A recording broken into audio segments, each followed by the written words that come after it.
പീലിത്തിളക്കവും കോലക്കുഴൽ പാട്ടും അമ്പാടി പൈക്കളും എവിടെ.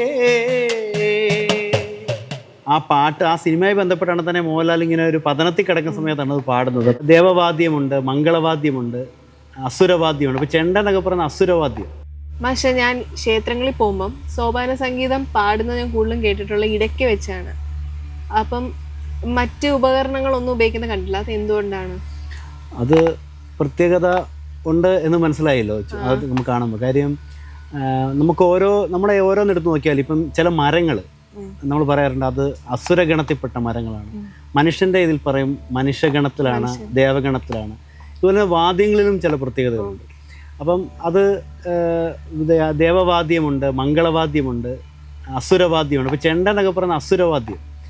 അപ്പം ദേവവാദ്യമുണ്ട്, മംഗളവാദ്യമുണ്ട്. ഇപ്പം തകില എന്നൊക്കെ പറഞ്ഞാൽ മംഗളവാദ്യമായിട്ട്, അതാണ് നമ്മൾ കല്യാണത്തൊക്കെയാണ് മംഗളവാദ്യം തകിലൊക്കെ ഉപയോഗിക്കുക.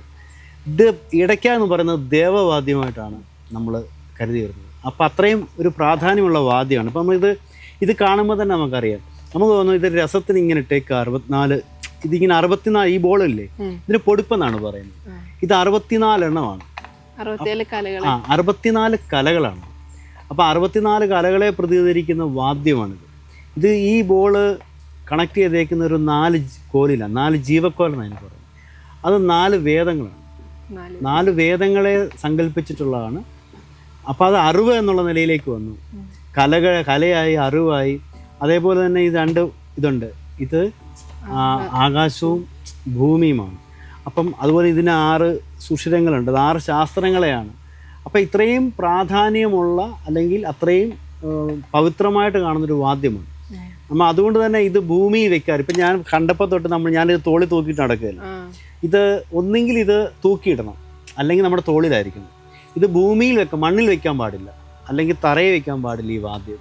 അതായത് ഭൂമിദേവി ഇതിൻ്റെ ഭാരം താങ്ങില്ല എന്ന് പറയുന്നത്. അത്രയും പവിത്രമായ വാദ്യമാണ് ഇടയ്ക്ക.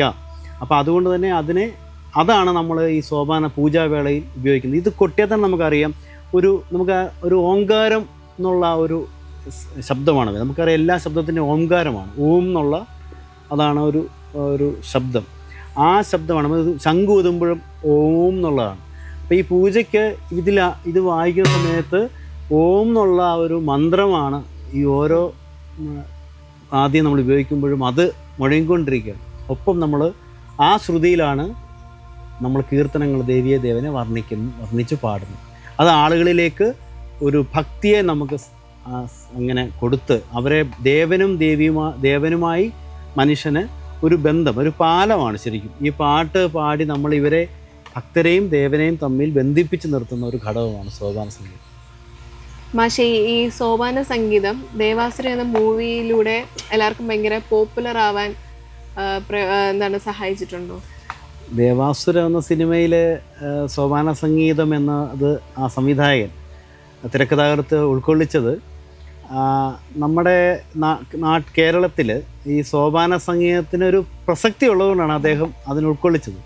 ഒരു സമയത്ത് അത് ആളുകൾ ആദ്യം അത്രയും ശ്രദ്ധിച്ചിട്ടില്ലെങ്കിൽ കൂടി ആ സിനിമയിൽ അത് വന്ന സമയത്ത് ഒടുവിൽ ഉണ്ണികൃഷ്ണൻ ഇടയ്ക്കൊക്കെ വായിച്ച് പാടുന്നു. ആ പാട്ട് ആ സിനിമയുമായി ബന്ധപ്പെട്ടാണ് തന്നെ മോഹൻലാൽ ഇങ്ങനെ ഒരു പതനത്തിൽ കിടക്കുന്ന സമയത്താണ് അത് പാടുന്നത്. അപ്പോൾ ആ ഒരു വിഷാദവും എല്ലാം ആളുകൾക്ക് എത്തിക്കാനുള്ളൊരു മാർഗമായിട്ട് അത് ഉപയോഗിച്ചു. അപ്പോൾ അത് ശരിക്കും ഇപ്പോഴും സോപാന സംഗീതം പെട്ടെന്ന് എല്ലാവരുടെയും മനസ്സിൽ വന്ദേ മുകുന്ദഹരേ ആ പാട്ട് കയറി വരാറുണ്ട്. ദേവാസുരം മൂവിയിലെ വന്ദേ മുകുന്ദഹരേ എന്നുള്ള ഒരു ഗാനം കേൾക്കാനായിട്ട് ഒന്ന് പാടാമോ? തീർച്ചയായിട്ടും. വന്ദേ മുകുന്ദഹരേ ജയ ശൗരേ സന്താപഹാരി മുരാരേ ദ്വാപര ചന്ദ്രിക ചർച്ചിതമാം നിന്റെ ദ്വാരകാപുരി എവിടെ. പീലിത്തിളക്കവും കോലക്കുഴൽ പാട്ടും അമ്പാടി പൈക്കളും എവിടെ. ദൂരനിഷാദ സ്വരം കൊണ്ടു നീരുമി നെഞ്ചിലെന്നാത്മ പ്രണാമം പ്രേമസ്വരൂപനാ